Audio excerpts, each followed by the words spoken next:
بھیجا ہے۔ آج ہندوستان کے جو حالات ہیں، ان حالات کو سمجھانے کے لیے میں نے ان آیات اور اس موضوع کا انتخاب کیا ہے۔ سمجھے توڑا، ہم کہتے ہیں نا ہم امت رسول ہیں، ہم محبین مصطفیٰ ہیں، ہم عاشقان رسول ہیں۔ کہاں گئے ہمارا مصطفیٰ سے عشق؟ کہاں گئی ہماری محبت؟ کہاں گئی ہمارے محبت کے دعوے؟ سرزمین ہند پر یہ غدار رسول پیدا ہوتا ہے، وسیم رضوی اللہ کے نبی کی شان میں گستاخی کرتا ہے، اللہ کی کتاب کی شان میں گستاخی کرتا ہے، اللہ کی شان میں گستاخی کرتا ہے، لیکن پوری امت مسلمہ چپی سادے ہوئے ہے۔ یہی محبت ہے ہماری؟ مانتا ہوں یقیناً آج امت مسلمہ کا بڑا طبقہ بے بس ہے۔ اپنے دل سے پوچھئے، کبھی ہم نے ہاتھ اٹھایا اللہ کی بارگاہ میں، اللہ اس کمینے کو، ملعون کو برباد کر دے جو تیرے نبی کی شان میں گستاخی کرتا ہے؟ اللہ تیری کتاب کی جو گستاخی کرتا ہے، قرآن کی جو گستاخی کرتا ہے، رسول اللہ کی جو گستاخی کرتا ہے، اللہ اسے برباد کر دے، اسے تباہ کر دے۔ کبھی ہم نے ہاتھ اٹھایا اللہ کی بارگاہ میں؟ نیوز چینل پر آ گیا، واٹس ایپ میں آ گیا، پیپر میں آ گیا، آج سب کچھ لذت بن گیا ہمارے لیے، سب کچھ مزے کی باتیں بن گئی ہمارے لیے۔ شروع کا ایک دور تھا، اگر کوئی گستاخ رسول ہمارے سامنے آتا تو ہمارے ایمان کے جذبات ابھرتے تھے۔ پھر ایک دور گزرا، گستاخان رسول پیدا ہوئے، اب پوری کی پوری جنگ واٹس ایپ پر۔ کیا ہے؟ وسیم رضوی کا ویڈیو آتا ہے، اسے ہم کہتے ہیں کہ فارورڈ کرو، فارورڈ کرو، اتنا فارورڈ کرو کہ یہ کمینہ خود بخود مر جائے۔ ارے ایمان کی غیرت کو بیچ دیا ہم لوگ، کس چیز کو فارورڈ کرنے کے لیے کہہ رہے ہم لوگ؟ کس چیز کے پھیلانے کی بات کر رہے؟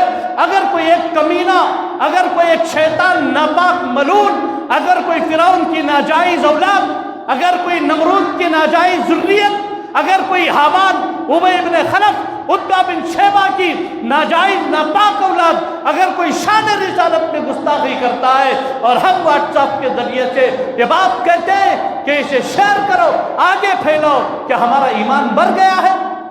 کیا ایمان کی سطح مر چکی ہے ہماری؟ گویا کہ ایک آدمی گستاخی کر رہا ہے، اس کی ویڈیو لانچ ہو رہی ہے اور ہم کہہ رہے ہیں اسے شیئر کرو، اسے پھیلاؤ، گویا کہ ہم اس کا تعاون کر رہے ہیں، ہم اس کی مدد کر رہے ہیں۔ قوم کے کچھ اہل بصیرت لوگ تھے جن کو بھیج دیا گیا، جن کو بتلا دیا گیا، دیکھو یہ آدمی اس طرح کی حرکت کر رہا ہے، بس اس کے بعد مواخذہ کرنا، گرفت کرنا ان کا کام ہے۔ لیکن ہر عام انسان، ہر واٹس ایپ چینل پر، ہر واٹس ایپ پر، ہر نیوز چینل پر ہماری یہ ویڈیوز چلتی ہیں، اتنی چلتی ہے، ہمیں خود احساس بھی نہیں ہے کہ ہم لوگ جو کام صحیح سمجھ کے کر رہے ہیں یہ کتنا غلط کر رہے ہیں۔ کیا ہم اس کی تشہیر نہیں کر رہے؟ کیا ہم اسے نہیں پھیلا رہے؟ کام کرنے کے جذبات پیدا کرو۔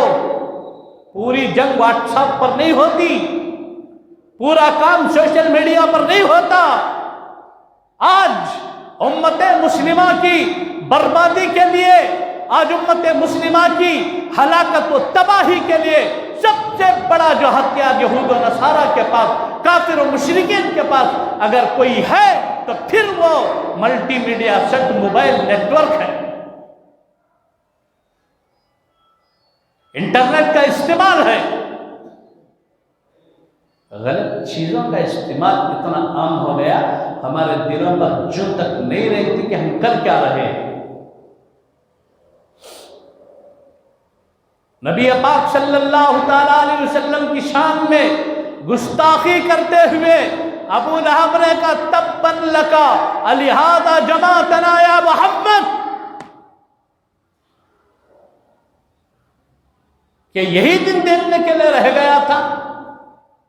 کیا یہی وقت ہمارے دیکھنے کے لیے باقی رہ گیا تھا کہ تم ہمیں جمع کرو اور ہمارے معبودان کے خلاف بات کرو اور ہم چپی سادھ لیں گے، ایسا نہیں ہو سکتا۔ اس کے بعد ابو لہب نے کھڑے ہو کر کہا کہ محمد یا تو تم اپنا دعویٰ چھوڑ دو یا پھر ہم تمہیں سولی چڑھا دیں گے۔ اللہ کے نبی کی شان میں جو گستاخی ہوئی، یہ جو وسیم رضوی ہے نا، یہ یہود نصارہ اسرائیل کا زرخرید غلام ہے۔ ایسے بہت سارے غلام ہیں ان کے پاس جو ان کے تلوے چاٹنے والے ہیں، جو ان کا جھوٹا چاٹنے والے ہیں۔ ایسے کمینوں پر اللہ کی لعنت، بربادی، ہلاکت، تباہی ہو۔ ابو لہب نے جو لفظ استعمال کیا تھا، تبا لکا، پیغمبر کی شان میں کوئی گستاخی کرتا ہے۔ اللہ کے نبی حضرت جناب محمد رسول اللہ صلی اللہ تعالی علیہ وسلم اللہ کے وہ محبوب پیغمبر ہیں، اللہ کے وہ محبوب رسول ہیں۔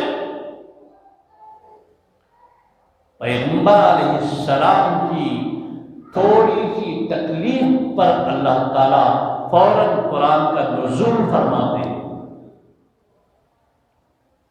ایسے حالات، ایسا وقت،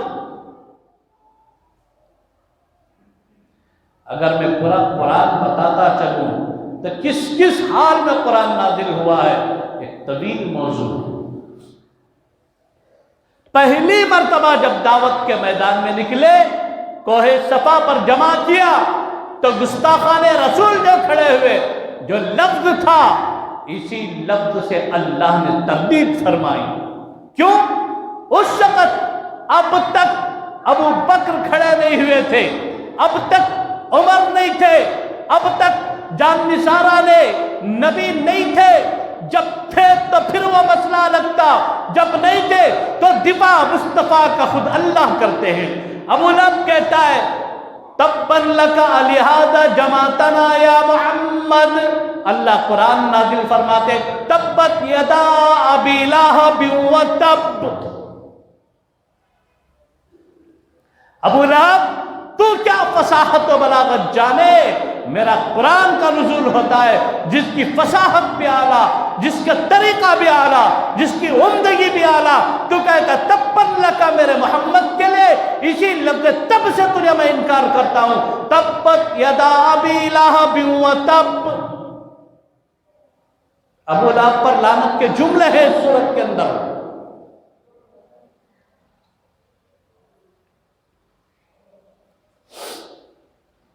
دنیا ہمارے دلوں میں اتنی گھس گئی ہے، دنیا کی محبت ہمارے دلوں میں اتنی جا کر گئی ہے، اتنی گھر کر گئی ہے کہ ہم لوگ اس سے باہر نکلنے کے لیے تیار نہیں۔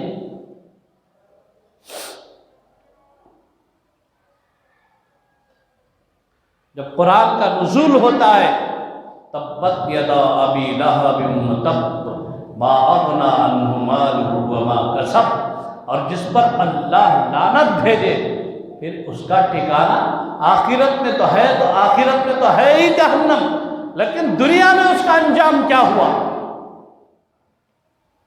دنیا کے اندر انجام کیا ہوا اس کا؟ لہب کہتے ہیں آگ کے شعلے کو، انگار کا ڈلہ آتا نا لال، اسے لہب کہتے ہیں۔ ابو لہب کو لہب کیوں کہا گیا؟ ابو لہب، لہب کا باپ، یعنی ابو کے معنی والا، ابو لہب، لہب والا، مطلب اس کے گال اتنے گورے گورے تھے، انگار جس طرح چمکتے نہ لال، ایسا رنگ سرخ تھا۔ اس کا تخلص پڑ گیا کہ ابو لہب۔